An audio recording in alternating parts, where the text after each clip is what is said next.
السلام عليكم. كنتمنى تكونوا كاملين على خير وبخير. اليوم غنوجدوا مع بعضياتنا واحد الاكله اللي كتجي لذيذه بزاف، واخا نضل نشكر لكم فيها ما غاداش نوفيها حقها شحال كتجي كتشهي. هاد الأكلة غادي نوجدوها بالسرديل معمر بواحد المزيج اللي هو ما بين الخضر والأرز، وكذلك غادي نوجدو مع هاد السردين هذا غنديرو معاه كذلك الدنجال اللي غادي يكون محمر في الفرن ومعمر بنفس الحشوة. ممكن كذلك نديرو القرع الاخضر بنفس طريقه الدنجال. كما ممكن نديرو الملفوف اللي بدل ما اننا ندخلوه الفرن اننا غير نسلقوه نسلقه وحتى هو نعمروه مع الدنجال والكورجيت والسردين. كما ممكن نستعملوا السردين بوحدو او نستعملوا معاه غير الدنجال كيف درت انا، يعني على حسب الذوق ديالكم.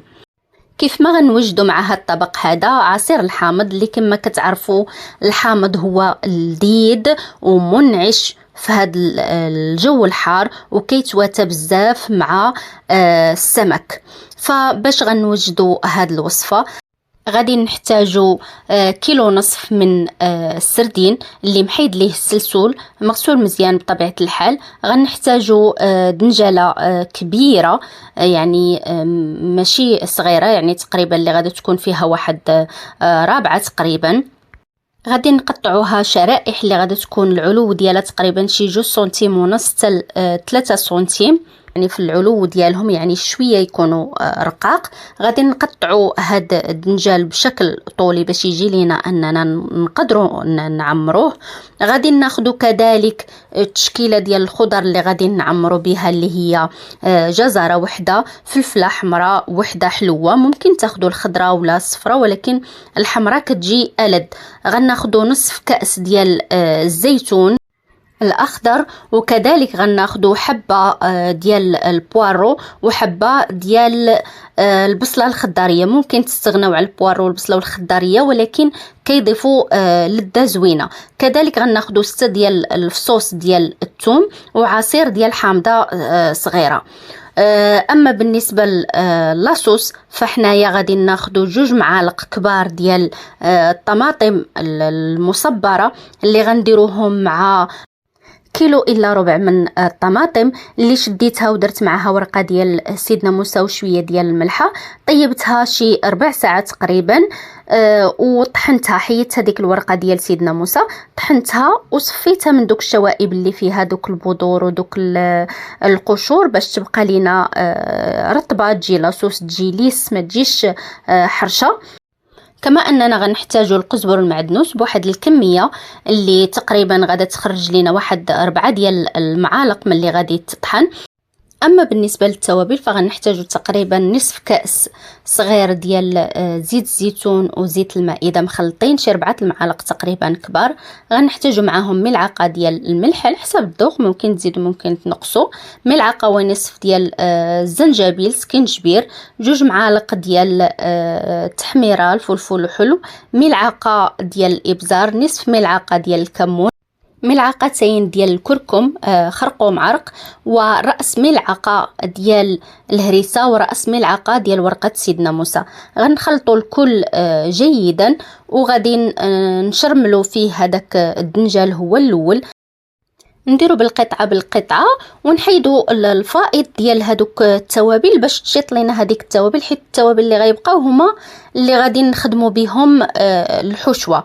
ومن بعد كنديروهم في واحد الطاوه اللي تدخل الفرن ونخليهم حتى يتحمروا غير شويه ماشي بزاف، لانه لا حمرناه بزاف ملي غنديروا ليه الحشوه ونبغيو نلويوه غادي يتهرس، ما غاديش يبقى خدام لينا، غير شي شويه تقريبا واحد 10 دقائق تقريبا كنخرجوه على عافيه تكون متوسطه ونخرجوهم يبردوا باش نخدموا بهم. بالنسبه لهذيك لاصوص فحنايا غادي نخلطوها مع بعضياتها، المطيشه اللي الطبيعيه والمطيشه المصبره. بالنسبه للخضر غادي نطحنوا هذاك الربيع، غنضيفوا عليه الثومه والجزر يتطحن كيولي مربعات صغيورين. كنضيفوا عليه الزيتون والفلفل الحلو، كان بحال بالحاجه القاصحه بالحاجه القاصحه. كنقطعوا هذيك الخضر كامله. عندنا البوارو والبصله الخضاريه مقطعين، فاحنا غادي نخليوهم. بالنسبه لهذيك لاصوص، كما لاحظتوا لاصوص اللي بقات رحنا خدمنا بها، زدنا عليها فقط شويه ديال الزيت لانها نشفات شويه من الزيت. الدنجال دا شويه ديال الزيت. هذيك الشرموله تنخلطوها، كنديروا قل من النصف في لاصوص، والباقي النصف الكثير هو اللي كنخليوه كنديروه في الحشوه. كنزيدوا عليه هذوك الخضر اللي طحنا كاملين، اللي طحنا غنزيدوا عليهم البوارو، ديك البصله الخضاريه. ما ديروش البصله العاديه، كان البوارو والبصله الخضاريه ديروهم، ما كانش ما ديروهمش. البصله العاديه ما ديروهاش. وكذلك غنضيفوا عليهم عصير الحامضه، هذيك الحامضه اللي عندنا غنعصروها ونكبوا العصير ديالها كذلك مع الحشوه. وكذلك غنضيف واحد 3 المعالق حتى 4 ديال الارز اللي منقي ومغسول. الارز اللي مهرس، ماشي الارز الكلاصي. الارز الكلاصي يبغي الماء بزاف وكيشد شويه الطياب، ما يليقش اننا نعمروا به الحوت والدنجال اصلا طيب. السردين كيطيب بالزربه والدنجال طيب ما يتواتاش. من الاحسن ديروا هاد المهرس هذا، فهذيك الشرموله اللي دايرين كافي باش انه يطيب ويجي مقاد نيشان مع الطياب ديال الدنجال وديال السردين. غادي نخلطوا هذيك الحشوه مع بعضياتها مزيان باش تجانس وتوزع بشكل يعني مقاد، ما تجيش بلاصه يعني فيها التوابل زايده، بلاصه لا بلاصه هذه، يجي كل شيء مقاد. وغادي نبداو نعمروا السردين والدنجال ديالنا بعد ما خرجناه من الفرن. بالنسبه للطريقه ديال التعمار فهي سهله واضحه، كل شيء كيعرفها باينه، ما فيهاش زعما شي تعقيد. غادي تحطوا السردين ديالكم والدنجال، غادي نتعمروه. الفرق فين كاين هو انه السردين هذا صغيور، نصف ملعقه تقريبا صغيره كافيه. لا كان سردين كبير راه يدي لكم شي معلقه ديال الحشوه، هذا نصف ملعقه كافيه. علاش؟ لانه صغيور وما خصكمش تزيروا اللويه باش ما يطرطقش لكم وباش الحشوه ما تخرجش. علاش؟ لان الارز باقي غادي يتنفخ شي شويه. غادي نتلويو عادي لويه مقاده، غير ما تكونش مزيره، سواء بالنسبه للسردين سواء بالنسبه للدنجال. الدنجال غادي يدي لكم شويه ديال العماره. علاش؟ لانه كبير بحال السردين. لا كان كبير غادي تقريبا غديروا فيها واحد المعلقه صغيره اللي تكون بومبي اللي مزيانه، ولا معلقه كبيره عاديه ممسوحه، وغادي نتلويو باش يجي لكم عامر وزوين.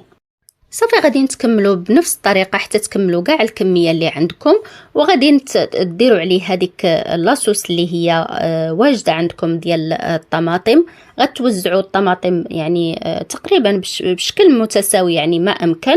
غديروا عليه بابي كويسون، ديروا فوق منه بابي الومنيوم. من الاحسن ديروا بابي كويسون تحت بابي الومنيوم باش ما يطلقش لكم الالومنيوم في الماكله. تدخلوه الفرن تقريبا 3 ساعات حتى 25 دقيقه على عافيه متوسطه، ثم تخرجوه وتحيدوا ليه هذاك لي بابي وعاد ترجعوه للفران يتحمر. في هذا الاثناء اللي هو الحوت داخل كي يطيب، غادي ندوزو نصايبوا العصير ديالنا اللي غنحتاجوا ليه كيلو الا ربع تقريبا ديال الحامض. غناخذوا شويه ديال القشور الفوقانيه، ما نوصلوش لهذاك الابيض لانه تيمرر العصير. ناخذوا غير داك الفوقاني، داك الصفر ولا الخضر الفوقاني، والشي الاخر نحيدوا ليه القشر ديالو مزيان، تنحيدو حتى لداك الابيض تنوصلوا اللب الدخلاني، وكنقطعوه نحيدوا ليه داك العظام ديالو كذلك لانهم حتى هما يتيمروا. وعاد ندوزو نعصروا هذاك الحامض. بغيتو ديروه في العصاره، بغيتو ديروه بهذه الطريقه اللي درت انا. مهم ان تخرجوا عصير ديال الحامض وتخفوه شي شويه. ممكن ديروا غير في مولينكس داك، تقطعوا هذاك الحامض ديروه في مولينكس، طحنوه وتصفيوه وها هو خارج. ممكن ديروه في ماشين اخرى، راه عطا الله دابا لي ماشين. تخفوا هذاك العصير شي شويه، وعاد تزيدوا عليه هذاك القشور ديال الحامض، تزيدوا عليه هذوك شويه ديال النعناع، وتزيدوا عليه بنانه، وتزيدوا عليه السكر على حسب الذوق. بالنسبه للحامض راه كيبغي شويه ديال السكر، ممكن ديروا في هذه الكميه حتى كاس ونص. ممكن ديروا العسل، لكم الاختيار. هاد المرحله هذه مهمه ديال ترجعوا طحنوا العصير. الله يعملكم ما تزيدوش هذاك النعناع والبنانه، غير الحامض في الاول تعصروه عادي، وترجعوا تزيدوا عليه السكر وترجعوا طحنوه، كيجي زوين بزاف. هذيك ترجعوا طحنوه مع السكر ولا مع شي حاجه اخرى، فاني مع العسل. هاد الكميه هادي ديال كيلو الا ربع ديال الحامض، هاد المقادير كتخرج تقريبا من 4 اطرو حتى 4.5 ديال العصير، وكيجي خاتر وزوين. كترا ملي كترجعوا طحنوا، يعني غير جربوه ما غاديش تندموا عليه. هنا في هاد الاثناء هادي ها هي يا ملي كملت العصير، دازت هذيك 25 دقيقه تقريبا. خرجتو، حيدت لي هذيك لي بابيو، رجعتو يتحمر. فكما شفتوها هو جا مدغمر زوين، جا لحد في القد. هذيك كيلو الا ربع ديال الطماطم جات هي هذيك. فكما كتلاحظوا لاصوص عاقده زوينه، والعصير حتى هو جا زوين، الحشوه كذلك جات زوينه، الطياب جا هو هذاك، جا فعلا لذيذ بدون مجامله. هنايا قدمت معاه العدس اللي طيب بطريقه عاديه، نتوما ديروه كما بغيتو، ممكن ديروه سلطه. انايا هنايا طيبته، ماشي درتو سلطه طيب. كما ممكن تكتفيو بالطبق ديال السردين والباذنجان وعصير الحامض، فهما كافيين، ما يحتاجوا حتى شي حاجه اخرى. بغيتوا تزيدوا عليهم كيف قلت لكم العدس بهذه الطريقه او كسلطه، او تضيفوا شي سلطه اخرى خضراء كالسلطه المغربيه او غيرها، يعني شي سلطه خفيفه. فلكم الاختيار كيف كنقول ديما.